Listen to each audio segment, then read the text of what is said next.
You're watching Bogey Wheels, Devin here, getting ready to take the track off Project DeathTrap here. I've got the bearing cap taken off of the bearing on the PTO side. And now I'm ready to split the chain case. Something I bet has never been done in either the whole life of the sled or at least a decade. Took all the bolts out and there's kind of been a rust colored leak coming out of it, so let's you and I see what's been in this thing the whole time. Oh, let's make sure that's leaking properly. There we go. It seems a bit low, but overall let's check it out. Not too bad. You can tell there's been a little bit of water getting in there. There's some milky oily bits. I'm assuming that's what that is. So yeah, that's pretty low. But you know what? Oh yeah, that's definitely milky. Yeah, so this was due to be cracked and cleaned anyways. Check the inside of the cover out. Looks alright. Gasket feels okay. Can reuse that, thankfully. How's the chain doing? Oh, nice and tight. Good.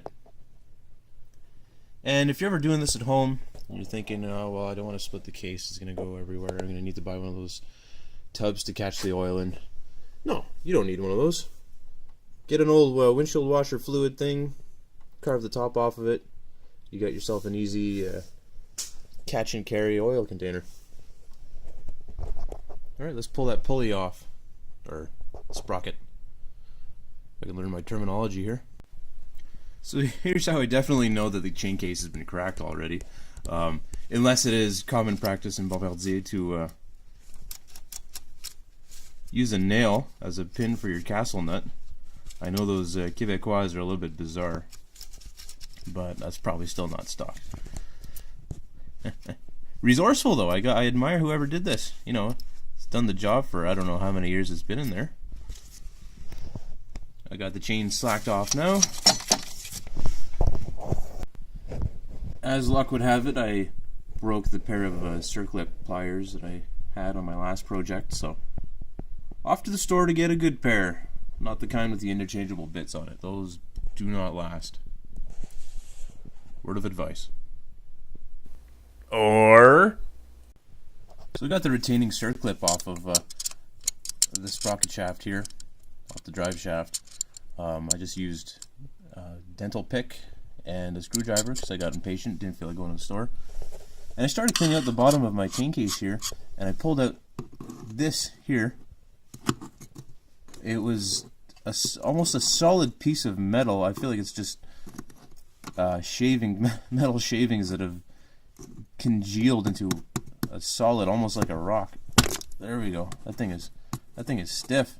Just a testament to how poorly this machine has been maintained. Pretty piece of steel shavings though. Seriously, that thing is solid. Alright, so I'm sitting comfortably underneath my skid here. Or sorry, underneath my tunnel. I just pulled the track off. Put this back into place real quickly. Just try to remember how everything sits. Let's see how my drive shaft looks like now. There we go. Bring you out to the open.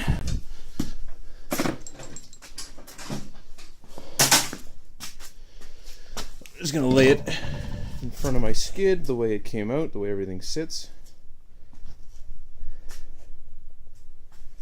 There's the DeathTrap, naked underneath, ready for a fresh start. Let's see how this is doing. Oh! Well, I hope you're hungry for breakfast. This thing is toast. Oh Oh yeah, you can feel it jerking and rough.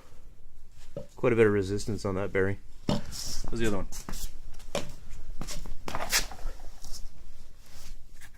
Not bad. This one's actually pretty good. This is the one that got constantly oiled by the Chaincase though. What little oil there was. I'm still going to clean it up and pack it good.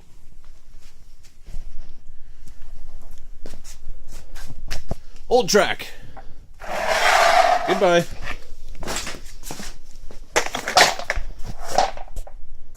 I'm going to use you later on for something else. That'll be my next project. It'll be cool, trust me. Not as cool as this. There's my M10 skid right now with super track. 1.25" ripsaw, fully studded, 136 inches long. Next episode, we'll be grinding down the inside of the tunnel and making way for my new template.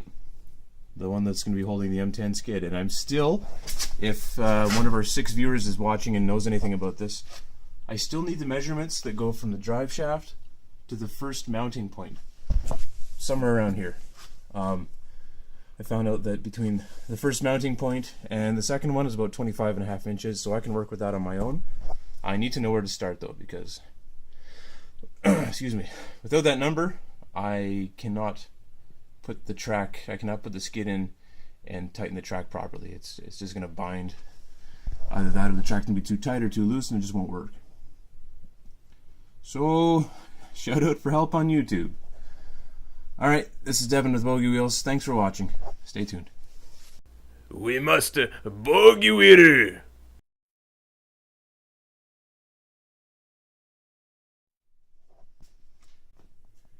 There's the old track and skid setup from Project DeathTrap. I'm going to be using it for something later on. Let's just say it's something that doesn't normally have a track or skid on it.